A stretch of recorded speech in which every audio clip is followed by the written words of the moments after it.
ইরানের তেল বাণিজ্যের সাথে যুক্ত একটি বিশাল অপরিশোধিত তেলবাহী জাহাজ যা 1.9 মিলিয়নেরও বেশি ব্যারেল তেল নিয়ে সফলভাবে মার্কিন নৌবাহিনীকে এড়িয়ে এশিয়া প্যাসিফিকে পৌঁছেছে। এর মূল্য প্রায় $220 মিলিয়ন।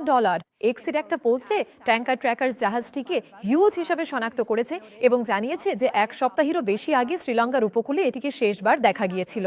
ট্যাঙ্কারটি বর্তমানে ইন্দোনেশিয়ার লম্বক প্রণালী হয়ে রিয়াও দ্বীপপুঞ্জের দিকে যাচ্ছে। মনিটরিং ফার্মের মতে 13 এপ্রিল মার্কিন নৌবাহিনী ইরানি বন্দর অবরোধের ঘোষণা দিলে হিউজ ইরানের জলসীমায় ছিল।